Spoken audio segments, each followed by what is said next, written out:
Jack and the Beanstalk.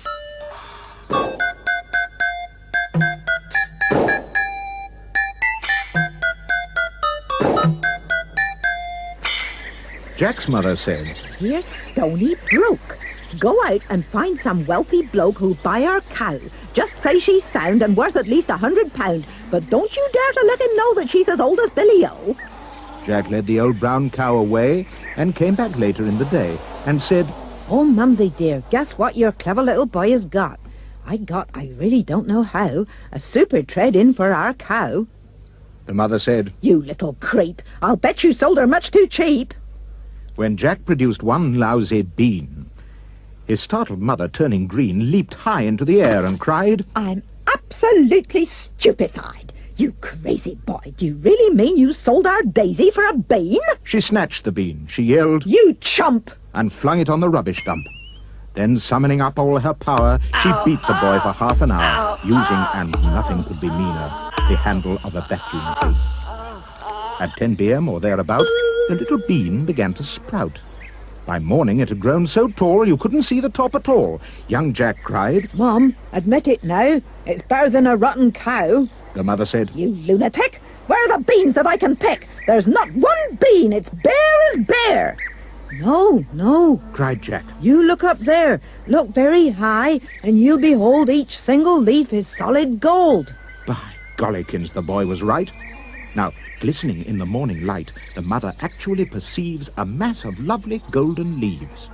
She yells out loud, "My sainted souls!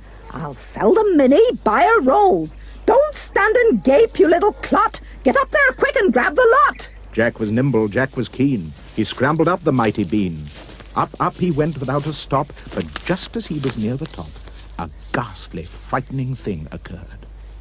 Not far above his head he heard a big, deep voice, a rumbling thing that made the very heavens ring.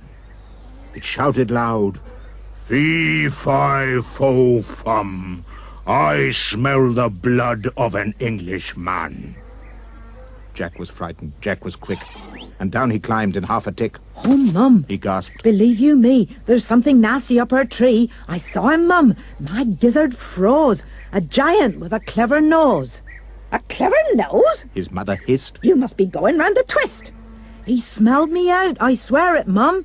He said he smelled an Englishman." The mother said, "And well he might. I've told you every single night to take a bath because you smell, but would you do it? Would you, hell? You even make your mother shrink because of your unholy stink." Jack answered, "Well, if you're so clean, why don't you climb the crazy bean?" The mother cried. "By gad, I will. There's life within the old dog still." She hitched her skirts above her knee and disappeared right up the tree. Now, would the giant smell his mum? Jack listened for the fee-fo-fum. He gazed aloft, he wondered when the dreaded words would come. And then, from somewhere high above the ground, there came a frightful crunching sound. He heard the giant mutter twice, "By gosh, that tasted very nice. Although," and this in grumpy tones, "I wish there weren't so many bones." "By Christopher," Jack cried. "by gum, the giant's eaten up my mum. He smelled her out. She's in his belly. I had a hunch that she was smelly." Jack stood there gazing longingly upon the huge and golden tree. He muttered softly, "Golly gosh, I guess I'll have to take a wash if I'm going to climb this tree without the giant smelling me. In fact, a bath's my only hope." He rushed indoors and grabbed the soap.